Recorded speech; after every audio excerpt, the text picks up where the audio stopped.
আসসালামু আলাইকুম ভাই- স্যার। ভাই কই? স্যার কথা বলেন। আচ্ছা। হ্যালো, ভাই আসসালামু আলাইকুম। কোথায় আছেন? আমি বাসায়। আপনি আজকে প্রেসে ব্রিফিং করলেন না? আমি দু একদিন না করি ওটার দিয়ে। ও আচ্ছা, কোন নির্দেশনা আছে? নির্দেশনা কারফিউ কন্টিনিউ করবে। এই কাউন্সিলের মধ্যে আমাদের প্রস্তুতি নেওয়া উচিত, আরো এর জন্য টাকা দরকার। হ্যাঁ, কার্ফু চলাকালীন সময়ে আমাদের কিছু প্রিপারেশন থাকা দরকার। যে আমাদের কাছে যা ফুয়েল টুয়েল যা ছিল সেগুলা কিন্তু সবারকে প্রায় শেষ। আজকে শেষের দিকে খুব বেকায় দিয়েছিল।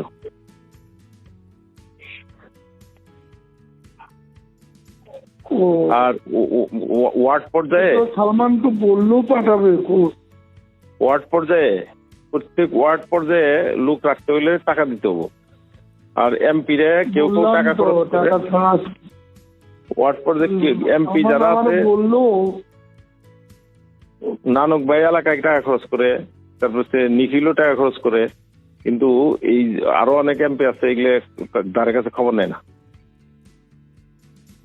না, ও তো উল্টা টাকা চায়। ধানমন্ডির ফেরদৌস। দোষ আরাফাত এগুলো এলাকায় টাকা দিব তো দূরের কথা, টাকার টেলিফোনও ধরে না। কে? আরাফাত আরাফাত তো পরে ওই যে আজকে হানিফ ভাইরে কিন্তু ওই আরাফাতের এলাকা দেখভাল করার জন্য দায়িত্ব দিছে। টাকা পয়সা লাগলে আপনি খরচ করেন কইছে। আমি তো টাকা খরচ করার লোক না। কি জানি কই চিন্তা হচ্ছে কর্মীরে চাইলে যে আমি কর্মীদেরও যারা ফোন করছে কইছি যে টাকা পয়সা হানিফ ভাই গেছে। ও পার্টি অফিসে কখনো 10 টাকা দিয়েছে?